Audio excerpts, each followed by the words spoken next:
Hey guys, Sheila here from Mediavandals. Well, I did it. I officially made it to day number 100. Today is 100 videos in 100 days. And I couldn't think of a better way to spend it than with the members of the Port Hope Chamber of Commerce.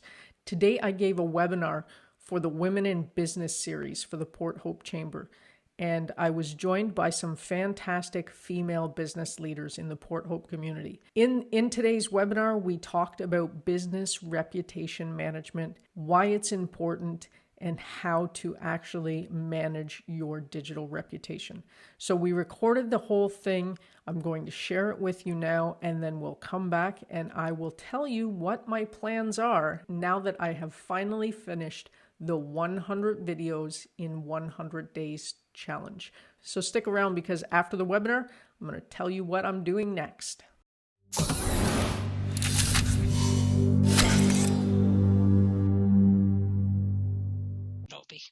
Yeah. Okay. So okay. It's all yours, Sheila. Thank you for coming and helping us out today, and I'll continue to add people as they appear. Perfect. So first of all, everyone, welcome to Reputation Management, How to Protect Your Personal and Professional Brand Online. Now, this is a webinar that's a repeat of a seminar we did back in, was it February, I think? February. And it's been a while since I've done this, so bear with me. But it's all pretty much straightforward. So the internet has changed the way consumers interact with a business. And I'm sure, as most of you are aware, the majority of people, the very first thing they do when they wake up is reach for their phone. They reach for their phone. They're always switched on. They're looking at Google. Even when you are watching TV and a commercial comes on, you're probably surfing Facebook or Twitter or Instagram, or looking at Black Friday deals or anything on your phone. So essentially, everyone is switched on and doing research for products that you're going to buy. Let's say you're visiting a restaurant, or you are looking at a car, or somebody wants a referral to some place of business. Typically, the very first thing that someone will do is pull out their smartphone and look it up online. So how have things changed over the years? Well, in the 1950s, every business had control of their brand. They had control of the media, the way the media would work for them. Everyone was sort of within a specific radius. If you had a hardware store, your target market was probably a few blocks around your hardware store. There was no internet. Advertising in LA, if you were in Toronto, just didn't make sense because someone from LA is not going to come to Toronto to buy a hammer from your hardware store. So around 2009, social media became a big thing online. And it made it easy for everyone to see a profile of any business. At the time, though, social media, even though it was big, it was still relatively new. And most people were talking about walking their dog or what they had for breakfast. So businesses were starting to get a grasp on social media, but it wasn't quite there yet.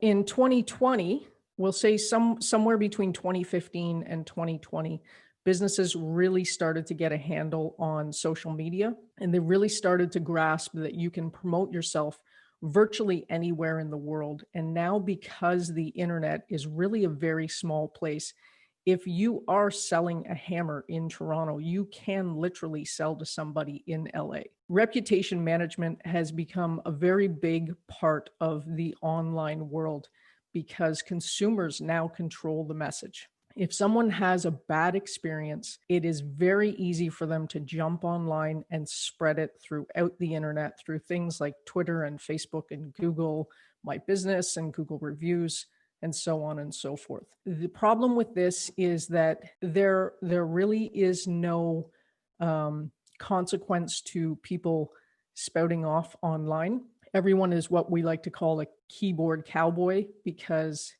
if you walked up to somebody and said, "I hate your stuff," you would have to see their face, and it makes it much more difficult to be rude. But online, you're not seeing the person on the other end. So reputation management is a very important part of business now in 2020. The number of platforms that consumers can leave reviews on is growing every single day. As you can see, Facebook, Snapchat, Twitter, the list goes on and on.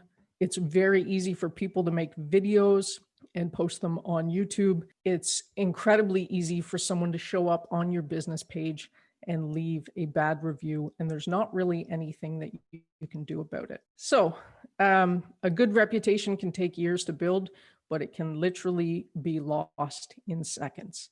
It is one of the most important assets for your brand, and it signals to consumers whether or not you can be trusted. An example of this is I personally happen to know a very high up person at Air Miles, and this person was friends with someone on Facebook. Now, because the internet is such a small place, this person that he was friends with on Facebook is not someone he knew in life. It was someone he knew via Facebook. And this person was arrested for doing something incredibly bad. The internet being what it is, people started following the rabbit hole of this person that showed up in the news, found my friend in Air Miles, and noticed that he was friends with this bad person online. There ended up being a few hate comments on his page, and he had to defriend the person that he hadn't even noticed at the time, because literally the internet can see pretty much everything you're doing if you have a very public page, and it can affect your reputation. They say, show me your friends and I'll show you the future. And whether you realize it or not, people are watching and they love drama. It's really not difficult for consumers to get sucked into a rabbit hole online. So if you don't think that what you're saying on your personal page has any effect to your business page, just remember the internet is a very small place and people are watching. A pro tip on this is be sure to adjust your privacy settings of your personal social media pages to reflect how much or how little access the general public can or should have. And at the end of this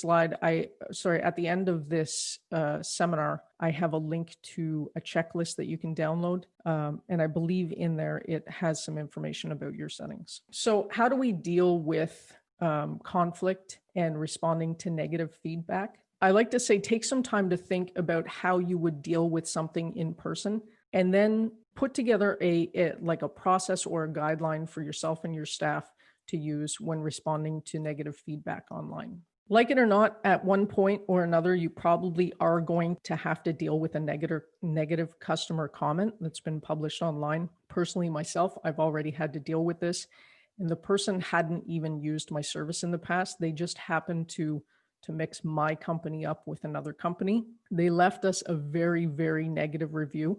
And while most businesses would try to bury this review, I didn't. I took the time to respond thoughtfully. I made a point of telling the customer I understood their frustrations, and then I explained to them that we weren't the actual company that had done business with them, but I would love to get on the phone or have them come by and we could talk to them about their issue. Now, I feel like this is very important. Our first reaction as humans is to get offended and get our back up. I mean, this is our business. This is our lifeline. We've built it. We love it. It's our baby, and we'd like to protect that. Not everyone is going to like what you do, but how you respond says a lot about who you are to other people seeing those reviews. So the first thing is to always remain professional. If you're angry, walk away from it. Even if you want to type it out, pause before you publish it, get it out of your system, and then erase what you said and think about how you would respond as a professional. Here is a few examples. So in this review, this person said, I was super pumped when I initially booked this company back in late November for my son's birthday party. It was very easygoing. And then the day of my party, with less than 24 hours notice, A call by the owner said they might not be able to fulfill it. The person was totally fine with that and was told by the owner they would know no later than 2 p.m. if they could not come. The castle was supposed to be dropped off by 3. They waited several hours and called 3 times. Upon the third message, they sent a message via Facebook Messenger to cancel due to a lack of communication. The owner's response was, "You can't please anyone. If only you understood what happens. You called 3 times. We weren't in the office.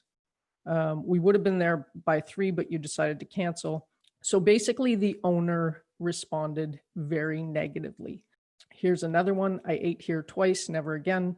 The food was overpriced and mediocre. They screwed up the order." This person says, "Apparently you're not welcome in a few restaurants. We are not the only one unwelcoming you. You've been caught a few times sneaking your own food into restaurants. How low can you go?" And then this final one, it basically says they stayed at a hotel and the hotel was not cleaned. It was very dirty. They weren't very satisfied. And the owner responds with only one person to look after the place, "What do you expect? Think about what you paid." Obviously, all of these responses are not the way to respond to somebody. You should respond to negative feedback promptly because timing is critical, but you should also be very professional with your response. Again, all of those owners who responded that way, type it out, don't hit the publish button, walk away, collect your thoughts, come back, erase it, and start again in a very professional manner. And the reason why we do this is because, as I said at the beginning of this seminar, the internet is a very small place. If someone is looking up your business and they see a negative feedback, it's not necessarily a bad thing. What makes it a bad thing is when the owner responds negatively. If you respond positively and professionally and try to take it offline and rectify the issue, people that are seeing that will respond more positively. They will see an owner that actually cares about the feedback and wants to make their business better. Feedback is always a way to make your business better. So here is an example of a good way to respond to some negative feedback. "So disappointed that this dealership and service center had forgotten about the customer service. We're never going to go here again." Now, this Honda dealership says, "Hi, Heather. We'd like to apologize for your negative experience. We want to learn more about your specific situation. If you could give us a call, it would be greatly appreciated. We look forward to speaking to you and working towards earning your business back." And another example, 1 star, "Horrible customer service. Reception is extremely rude. I called regarding a roofing report and never received the report." Now, while this owner did respond in a good way, "Mrs. Ponders, I want to start off by apologizing for your negative experience with our company back in 2015. We strive to present top-notch customer service." The problem with this response is if you look at the dates, the negative feedback was left 2 years previous. The response from the owner was 1 year, 1 month after it was left. So again, timing is everything. If you can respond within 3 days, it's optimal. A week, it's acceptable. You don't really want to let it go more than 2 weeks. Publicly address the situation where possible by acknowledging your customers' frustrations. And what is meant by this is you want to reply to the negative feedback you receive online on the same platform, whether it is Yelp or Facebook or Google My Business or any of the other platforms. You do have the ability to comment. You want to publicly address, "Yes, we understand you are frustrated.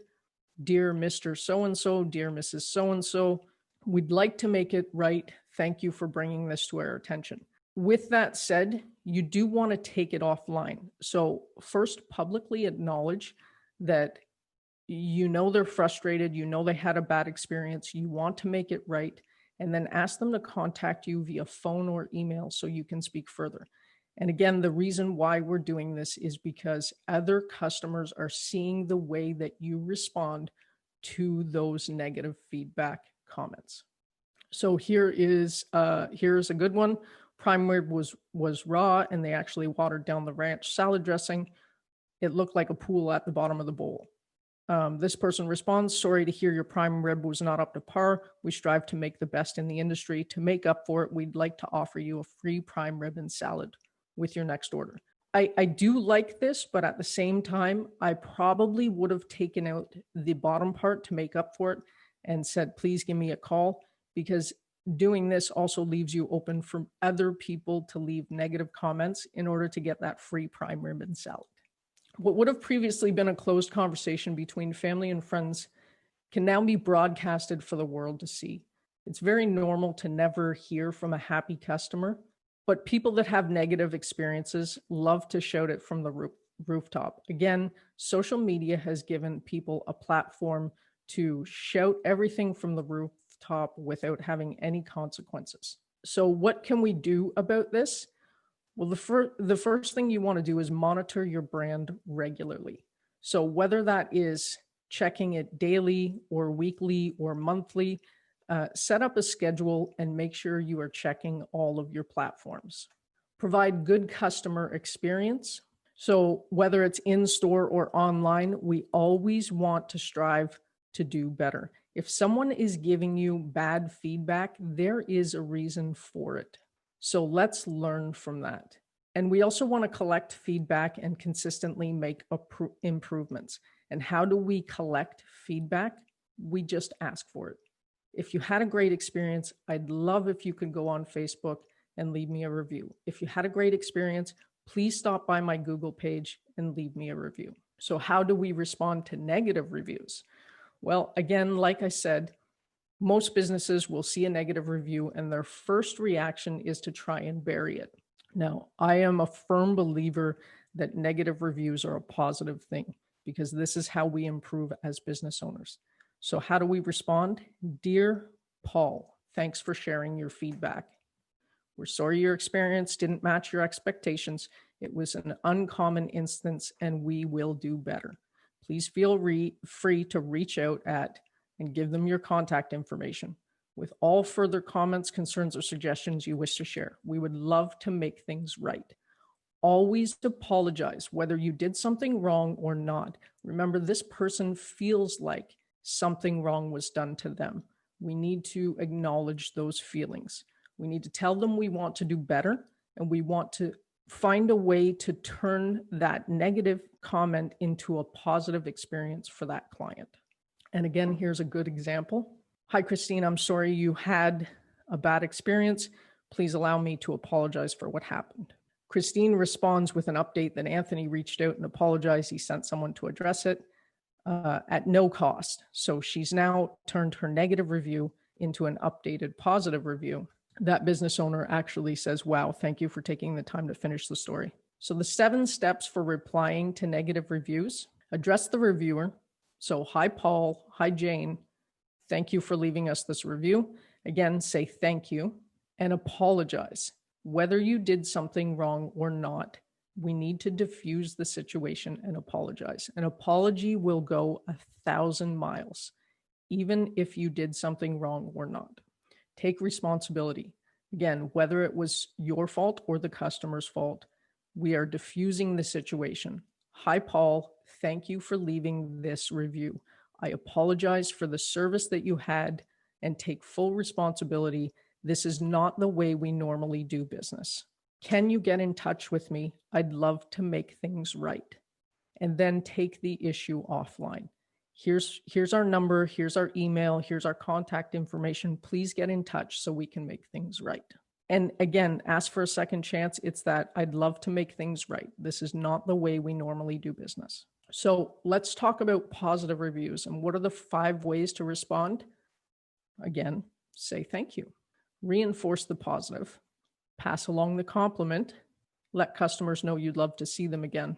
And mention other products or services. So an example of this is, hey, Paul, thank you for leaving that positive review.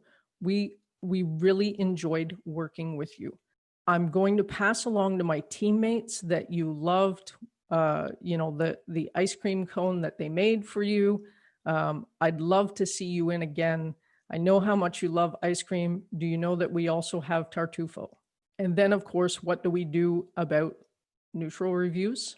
Again, we say thank you. Are you seeing a bit of a recurring theme here? We're always thanking the customer because they are going to make our business better. Reinforce the positive, even if it's a neutral review, find the positive in it and mention that in your reply. Address any negative comments. We're glad that you enjoyed the steak. We're sorry that the salad was not up to par. Please get in contact with us. We'd love to know how we can get a 5-star review out of you. So should you respond to every single review that you come across? The short answer is it depends. On Google My Business, for example, people can leave 1 to 5-star reviews without actually putting in a comment. Now, if you've received these 5-star reviews and there's no comment for you to reply to, then I would just leave it be. If you receive a 1-star review, or let's say 1 to 4 stars with no comment, then yes, I would reply and say, hey, whatever the person's name is, assuming that it has a name and not just a username. I noticed you gave us a 1-star, 2-star, 3-star review. I want to thank you for taking the time to leave us a review. Let us know what we could have done differently to get to that 5 stars. If you'd like to get in touch with us, here's our email, here's our phone number, here's our contact form. Please get in touch so we can make it right. Now, with negative reviews, you want to respond to every single one of them because you want to turn that negative review into a positive.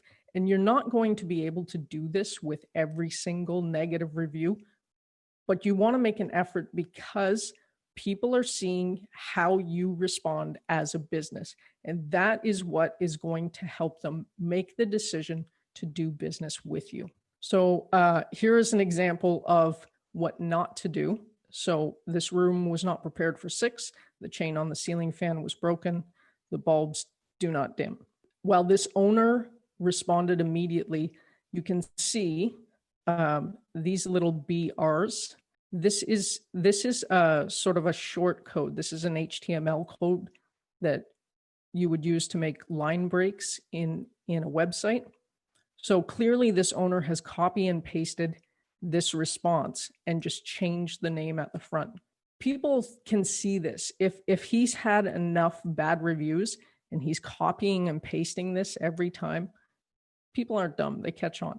So if you're just going to copy and paste an answer or a reply to a negative or a positive review, then don't do it.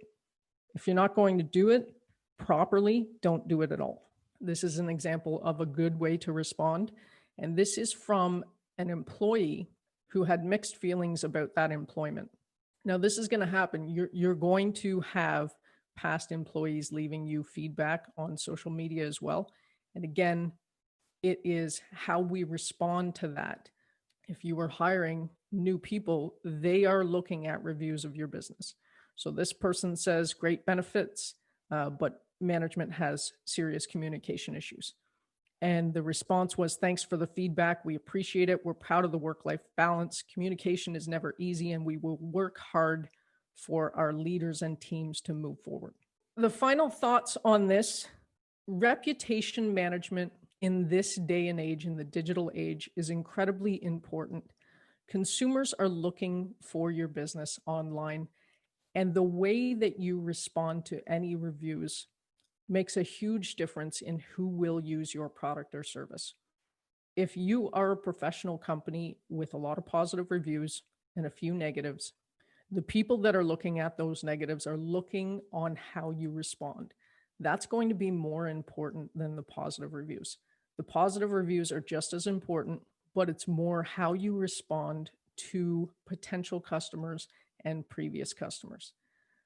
With that said, you also want to ask your customers for reviews because, as I mentioned at the beginning of this webinar, the people that have positive experiences aren't going to think to leave you a review, but the people that have negative experiences, they're going to be shouting it from the rooftops. So after you have sold a product or delivered a service to a customer, don't be afraid to ask, hey, would you mind leaving me a review on Google or Facebook or Yelp?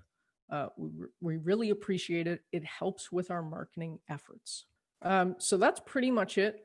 I just have a few slides here of ways that bigger companies have been a little cheeky in their responses.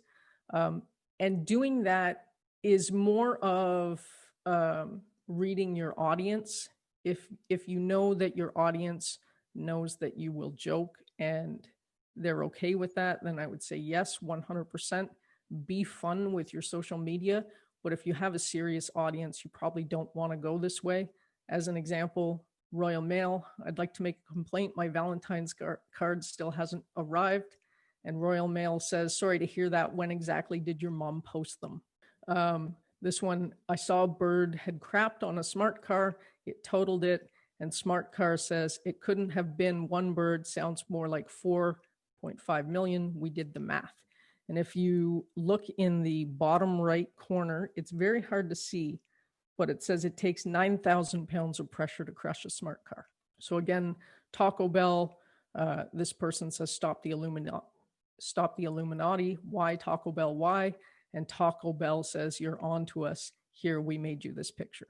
Wendy's, the beef's still frozen. I'm not sure if anyone here watches any superhero movies, but this is from the recent Avengers Endgame. When you're being cheeky with your customers online, you also have to keep in mind what hashtags actually are. So this is a really bad example of DiGiorno pizza using hashtag why I stayed. You had a pizza. Now, a why I stayed is actually a hashtag about domestic violence. So they really missed the mark on this one, and they got a lot of flack for doing it. So that's pretty much the entire webinar. And I am going to stop sharing and let's start a conversation. There. Questions, comments? Also, mediavandals.com/chamber is where you can download that checklist. Can you type that into the chat and then we could just click on it?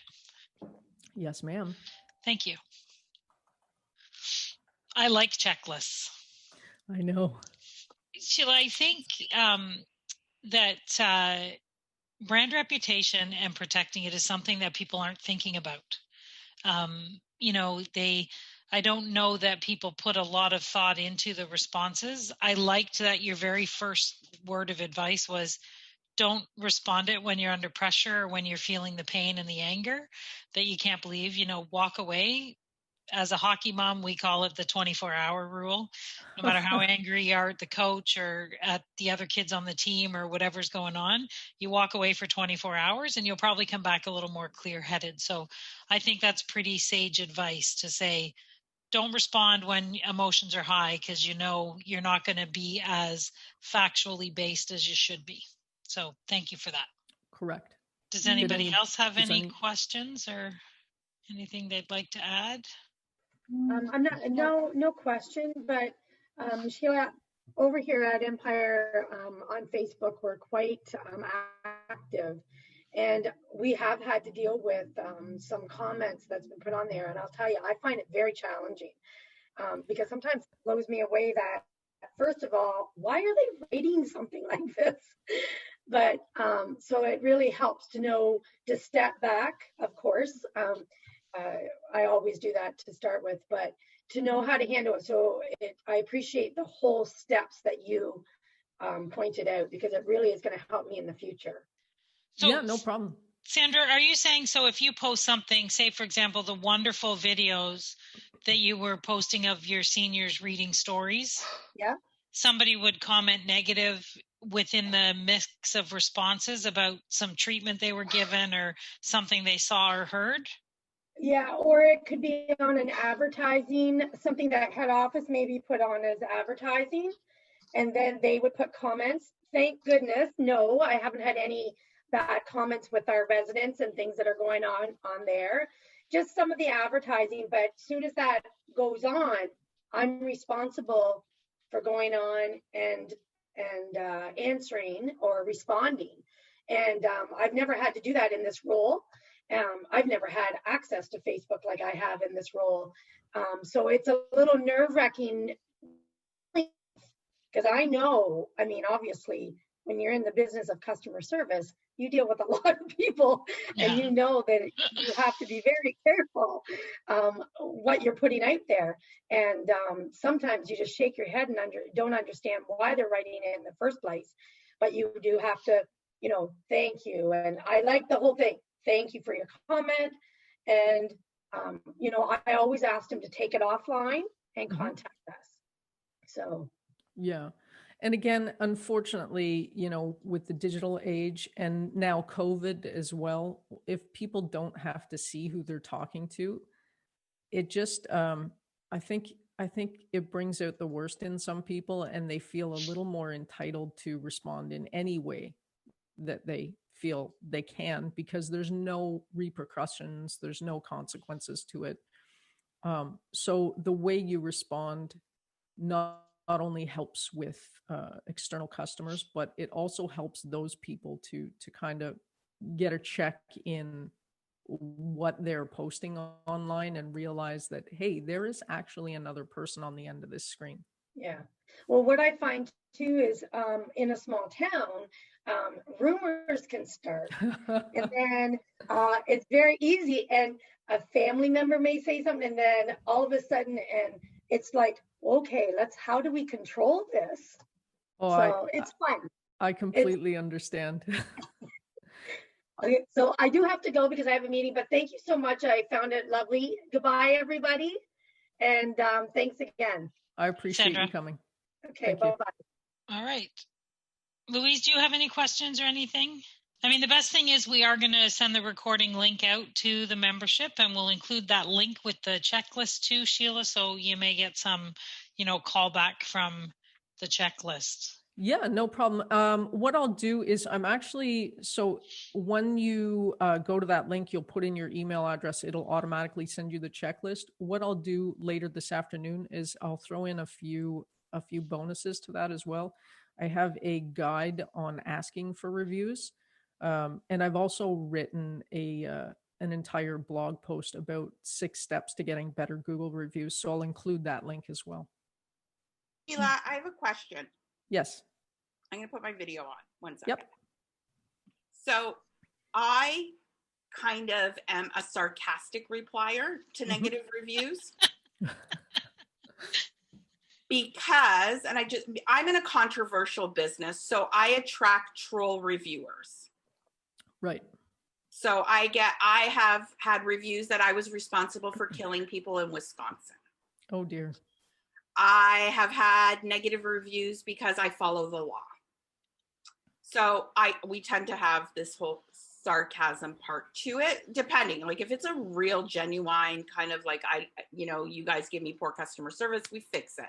But then there's other things that, well, you ID me every time I come in and I'm like 19 and a half. Mm-hmm.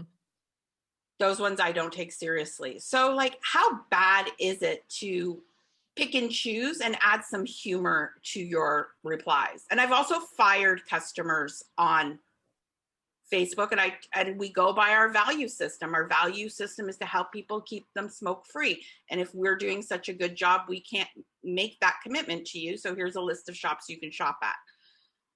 Right. So how bad is it in the realm of like, you know what, troll reviewers versus, just trust me, guys, I got those. I think it really comes down to reading your audience. If you're in an industry where you can be a little tongue-in-cheek and you know it's not going to affect your business, like the Royal Mail, for example, the one I showed where I never got my Valentine card. Well, when did your mom send it? If the majority of your responses, then yeah, absolutely. Okay. But I mean, if you're a church and someone leaves you a bad review and that's how you respond, clearly it's not going to be okay. Yeah, okay.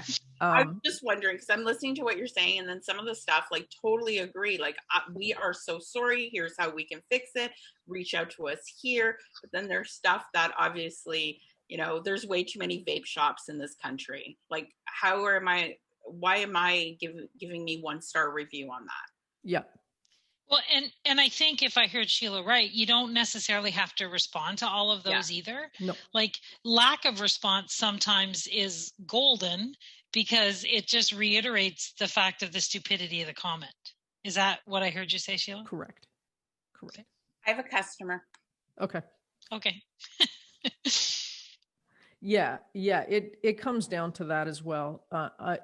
If people are actively seeing that it's trolls and a ton of trolls responding about her shop, then just ignore them.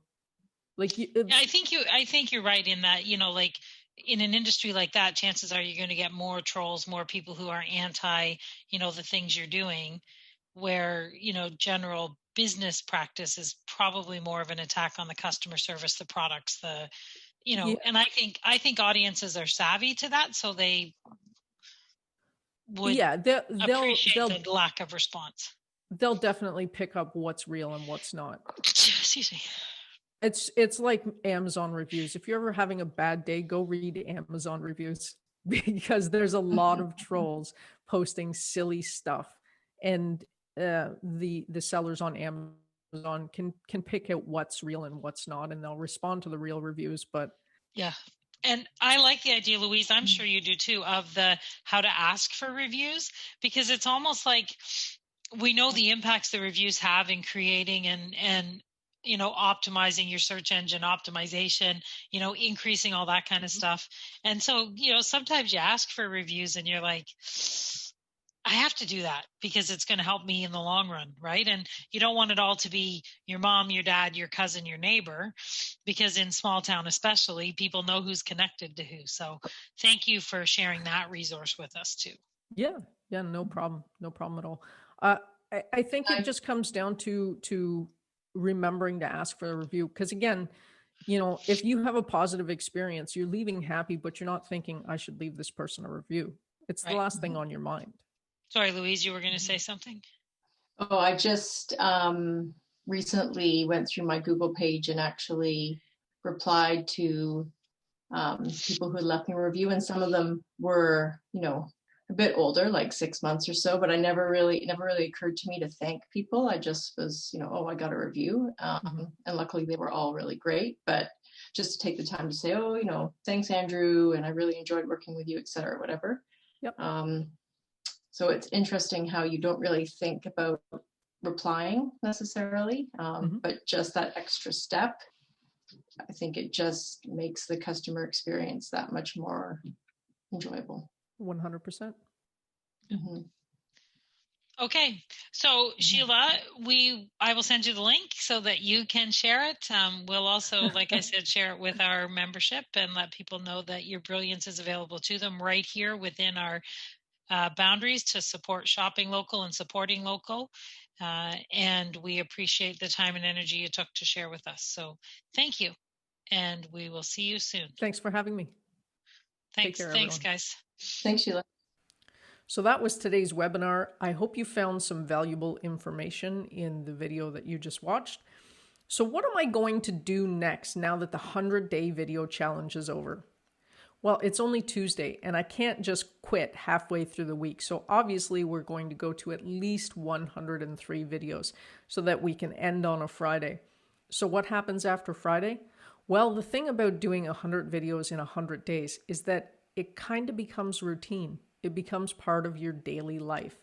Every day at 4 p.m., I get on this camera with this microphone and create a video.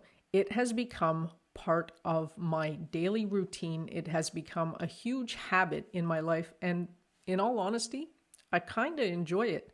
So will I continue?